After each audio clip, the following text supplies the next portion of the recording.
Hi hello friends, welcome back to our channel ash Reddy kitchen and vlogs. ఈరోజు మన ఛానల్లో చాలా సింపుల్గా బ్యాచిలర్ స్టైల్లో మనం చికెన్ పులావ్ అయితే ఎలా ప్రిపేర్ చేసుకోవాలనేది అయితే చూపిస్తాను. చాలా సింపుల్గా ఉంటుంది, ఎవరైనా చేసుకోవచ్చు. ప్రాసెస్ అయితే చూపిస్తాను, చూసేయండి. టేస్ట్ అయితే సూపర్గా ఉంటుంది, నచ్చితే ట్రై చేయండి. ఫస్ట్ అయితే ఇలా చికెన్ తీసుకొని 2-3 సార్లు కడిగేసి ఇందులో ఉప్పు, కారం, పసుపు, అలాగే అల్లం వెల్లుల్లి పేస్ట్, అలాగే గరం మసాలా, బిర్యానీ మసాలా, ఇంకా ఆనియన్స్, పచ్చిమిర్చి, కొత్తిమీర, పుదీనా యాజ్ యూజువల్గా మనం ఎన్ని వేసుకొని పెరుగు, నిమ్మకాయ అవన్నీ వేసుకొని కలుపుకోవాలి. ఇవన్నీ కలుపుకొని ఒక 1 అవర్ అయితే పక్కకు పెట్టుకోవాలి. నేను అంతా కలిసేలాగా కలుపుకొని అదంతా కూడా పక్కకు పెట్టేసుకుంటున్నాను. చూసారా, ఇలా అంతా కలిపేసుకొని ఒక 1 అవర్ అయితే పక్కకు పెట్టుకోవాలి. మనకు 1 అవర్ అలా పక్కకు పెడితేనే బాగుంటుంది టేస్ట్. 1 అవర్ తర్వాత ఇలా ఒక కడాయి పెట్టుకొని అందులో కొంచెం ఆయిల్ వేసుకొని మనం ముందుగా రెడీ చేసి పెట్టుకున్న చికెన్ అంతా కూడా ఇందులో వేసుకొని మనకైతే ఒక 50% ఉడికితే సరిపోతుందన్నమాట.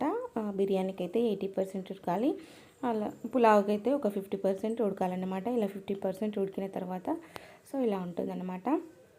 చూసారా, ఇలా మధ్యలో కలుపుకుంటూ 50% ఉడికిన తర్వాత మనం ముందుగా కడిగి పెట్టుకున్న రైస్ అయితే వేసుకోవాలి. నేనైతే చికెన్కి తగ్గ రైస్ అయితే తీసుకున్నాను.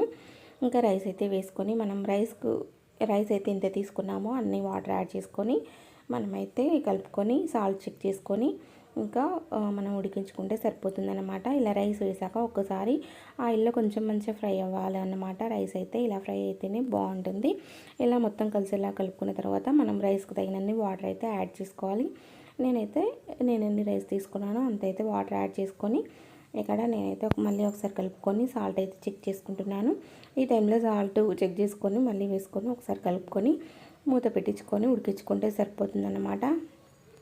చూసారా, 10 మినిట్స్ తర్వాత ఇలా ఉంటుందన్నమాట. మన చికెన్ పులావ్ అయితే రెడీ అయిపోయింది. చూసారా, చాలా సింపుల్ అండి. నచ్చితే తప్పకుండా ట్రై చేయండి.